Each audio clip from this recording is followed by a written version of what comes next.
It was a quiet morning. The sun had just come up. Birds were singing softly outside. The smell of fresh parathas filled the house. Amma, an old woman with kind eyes and tired hands, stood in the kitchen. Her back was slightly bent, but her heart was strong. She was cooking breakfast like she did every morning. For her, this was love. She made tea just the way her son liked it, light, with 1 spoon of sugar. She smiled as she remembered how he used to hug her after every sip when he was a child. Her son Ali was now a grown man. He had a job, a big house, and a wife, Ariba. Amma had welcomed Ariba into the house with open arms. She treated her like a daughter, not a daughter-in-law. Today, Amma placed the food on the table and called out gently, "Ariba Beta, breakfast is ready?" But there was no reply. She called again, louder this time. Still no answer. Finally, Ariba walked in. Her face was tight. Her eyes looked tired and angry. She didn't greet Amma. She just sat down at the table with a loud sigh. "Good morning." "Beta," Amma said softly, placing a cup of tea in front of her. Ariba pushed the cup away. The tea spilled a little on the table. "I told you, I don't like this kind of tea," she snapped. Amma was shocked. "Beta, I thought this is how you like it. I made it with less sugar." "You thought? You always think you're right." "You don't listen to anyone in this house," Ariba shouted. Amma stood still. Her hands were shaking. Her heart was pounding. She looked at her son, who had just walked into the room. Ali looked from his wife to his mother. The room was silent for a second. Then Ariba stood up. "You act like this is your house. You treat me like a guest. But I am your daughter-in-law, not your servant." Amma's lips trembled. "I didn't mean to hurt you, Beta. I was only—" "Stop pretending," Ariba screamed. "You always act sweet, but you want to control everything." Tears welled up in Amma's eyes. She turned to her son, hoping he would say something, anything, to calm the storm. But Ali didn't speak. He looked at his wife, then at his mother. Then he said the words Amma never thought she would hear. "Ami, maybe you should stay with Kalajan for a few days, just until things calm down." Amma felt like someone had slapped her. "What? What did you say, Beta?" she asked, barely able to speak. Ali looked away. "It's just... Ariba needs some space. She's not feeling happy. It's better if you... give her some time." Amma's hands dropped to her sides. The whole world around her felt cold. She had raised this boy alone after his father died. She worked day and night to feed him, to send him to school. She gave him her life. And now he was asking her to leave, her own home. She looked at Ariba. The girl had a small smile on her lips, just for a second. Amma saw it. Her heart broke into 1,000,000 pieces. Slowly, Amma turned and walked back to her room. She didn't say a word. Her feet felt heavy. Her eyes were full. She sat on her bed, holding the edge of her dupatta tightly in her hands. She remembered the first time Ali called her Ami. She remembered his first day of school, how he cried and hugged her tightly. She remembered the day he got his first job and brought sweets home. And now, he wanted her to leave. Outside the room, laughter returned to the dining table. Ariba was joking with Ali as if nothing had happened. But inside, Amma's world had changed forever. She looked at the family photo on her wall, her, Ali, and Ariba smiling together.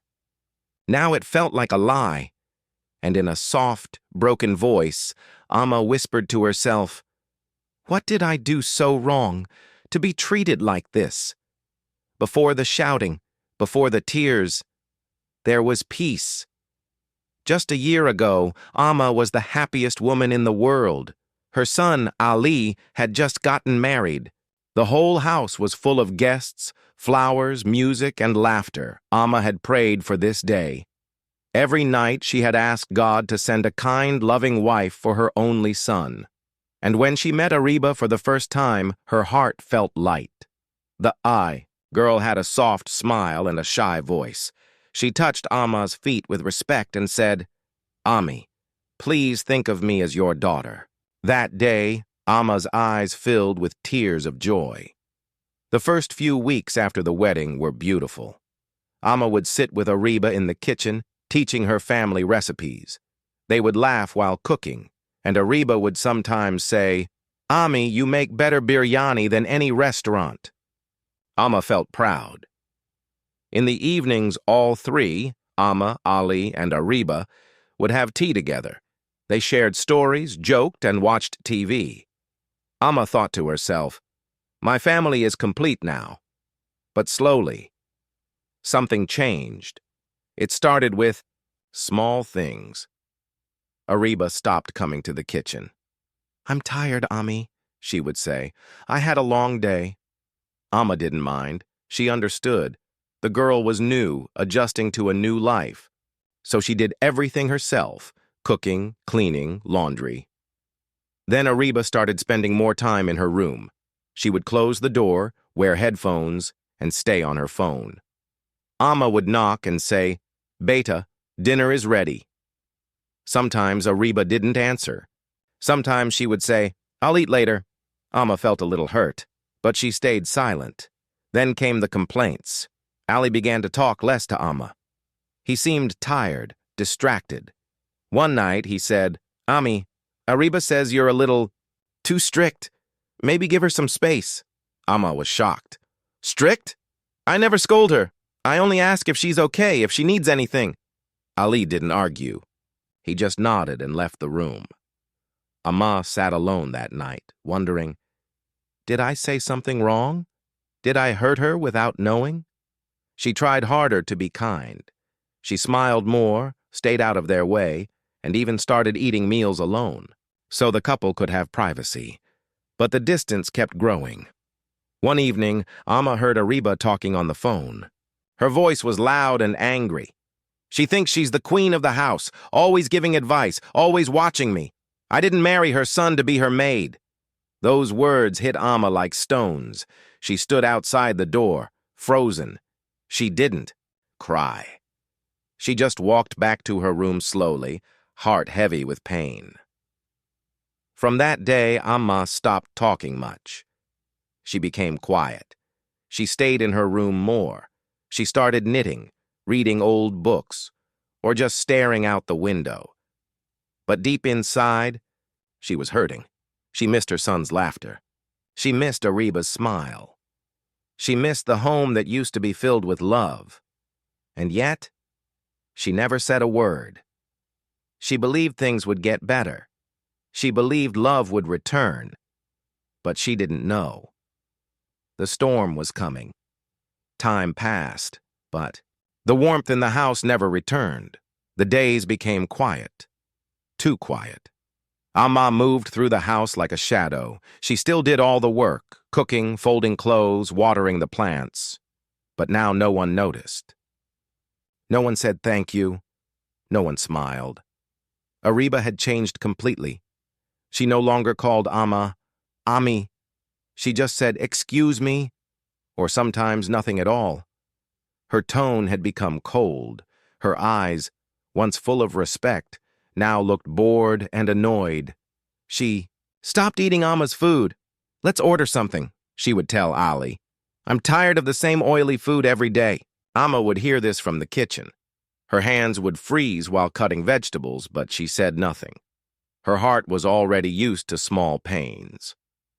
One afternoon, Amma left a plate of fresh fruit on the table for Ariba. She thought maybe this small gesture would melt her heart. But Ariba saw the plate and said loudly, "I'm not a child. I don't need anyone to feed me." She pushed the plate aside. Amma quietly picked it up and walked back to the kitchen. Ali started changing too. He used to come home from work and sit with his mother. He would tell her about his day, ask about her health, and sometimes bring her favorite mithai. But now he came home and went straight to his room. He barely said salam. When Amma asked if he had eaten, he would reply with, I'm not hungry. Or, later, Ami. Amma noticed everything. A mother always does. One evening, she gathered courage and said to him, Ali Beta, are you upset with me? Ali looked tired. He rubbed his forehead. No, Ami. It's just... Ariba says you don't like her. She thinks you're always judging her. Amma's eyes filled with tears. Beta, I treat her like my own daughter. I never said a single bad word. Ali didn't answer. He just stood up and walked away. That night, Amma couldn't sleep. She looked at the ceiling, her hands folded on her chest, her eyes open in the dark. She wondered how things changed so quickly. She had given this home her everything, her youth, her strength, her love. And now, it felt like she didn't belong. The next morning, she made breakfast quietly. She placed it on the table and went back to her room. She didn't call Ariba. She didn't say a word. And from that day, a new routine began. Ariba and Ali ate together in silence. Amma ate alone. Sometimes she listened to their laughter through the walls. Ariba would show Ali something funny on her phone. They would giggle. They were building a life together, without her. One day, Amma went to Ali's room to give him his medicine. The door was half open. She stopped when she heard voices. Ariba was saying, "Your mother is too old-fashioned. She doesn't understand privacy. I feel suffocated." Ali didn't reply immediately. Then he said, "I know. I'm trying, Ariba. Just give me time." Amma stepped back slowly. Her fingers loosened, and the medicine bottle fell to the floor. It didn't break, but something inside her did. She picked it up and went back to her room. She sat on her bed and stared at her hands, the same hands that had held Ali's tiny fingers when he learned to walk, the same hands that made his favorite food every day, the same hands that now felt empty. The distance between her and her son was no longer just in words. It had grown into walls, walls she could no longer cross, and still Amma waited, hoped, prayed. She thought, maybe tomorrow will be different. Amma sat by the window in her sister's house. It had been 3 days since she left her home. 3 days without her son's voice. 3 days without hearing anyone call her Ami. Her sister, Kalajan, was kind. She gave Amma her own room, warm food, and tried to make her laugh. But nothing could fill the emptiness inside Amma's heart. Every night, she would sit on her bed and stare at the photo of Ali as a child, smiling, in his school uniform, holding her hand tightly. Now he wouldn't even call. No one had called, not even once. She had left without a fight, without blaming anyone. She thought her silence would be enough to make her son understand. But the silence only grew heavier. On the 4th night, she sat with her sister in the living room. The news was on, but Amma wasn't watching. "Why don't you call him?" Kalajan asked gently. Amma looked down. Her fingers twisted her dupatta. "If he wanted to talk to me, he would have called." Her voice was soft, but full of pain. Kalajan sighed. "You gave him everything, Bane. Maybe he's waiting for you to forgive him." Amma smiled sadly. "Forgive him? I was never angry. I was only broken." That night, Amma couldn't sleep. She remembered the first time Ali got sick as a baby. He had cried all night, and she had stayed awake, rocking him in her arms, praying for his fever to go away. She remembered saving every rupee to send him to college. She never bought a new dress for herself in years. Every corner of her life had Ali's name written on it, and now he had erased hers. Meanwhile, in the house Amma had left behind, there was no silence. There was noise, TV, phone calls, and music. But something was missing. Ali noticed it first. He came home from work and felt the air was different. The house looked the same, but it didn't feel the same. He went to the kitchen. No smell of fresh roti, no soft voice asking, "Beta, how was your day?" The table was empty. Ariba had ordered fast food again.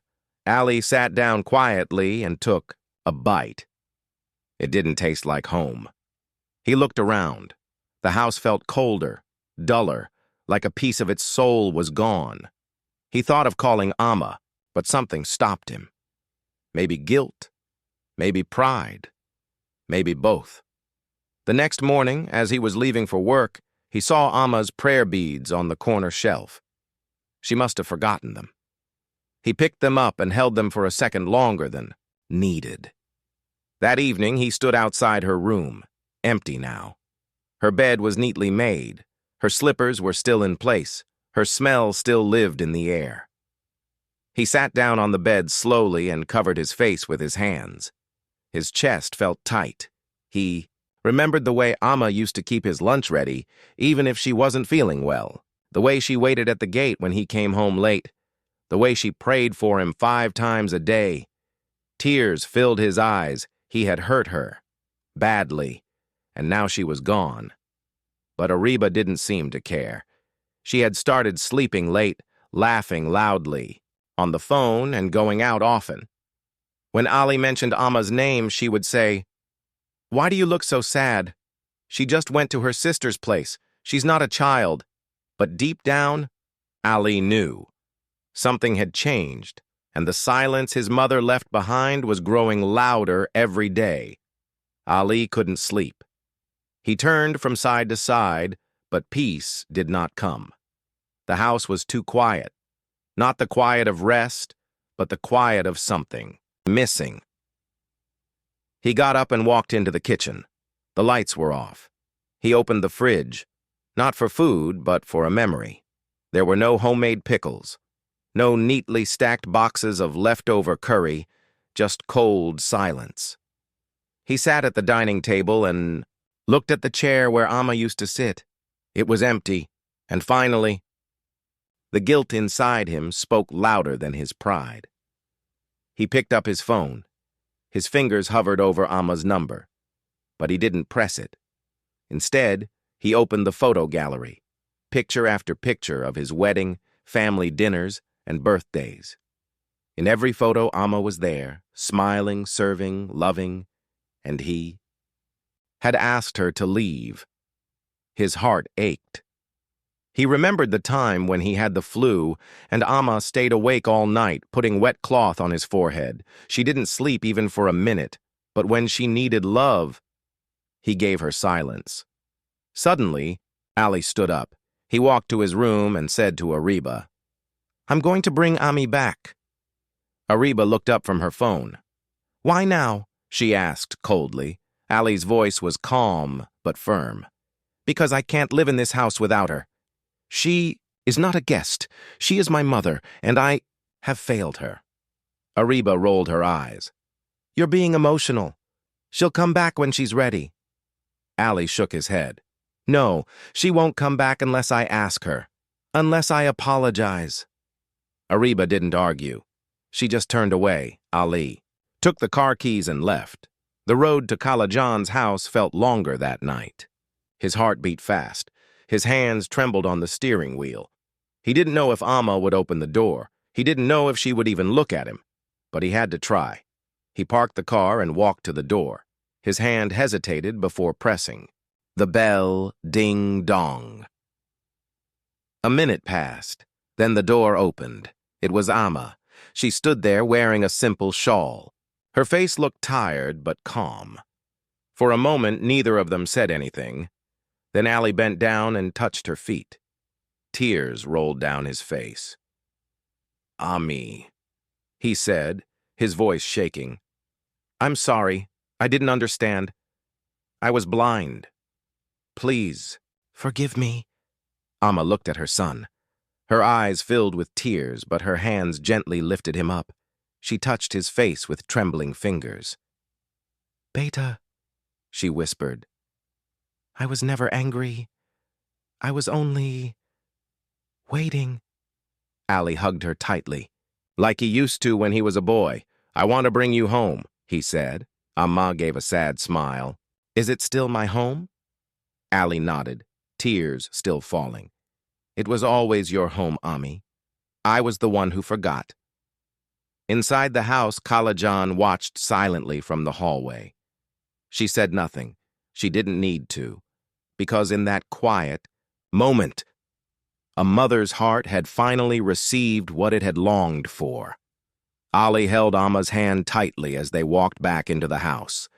It was the same house she had left a few days ago. But today, it felt different.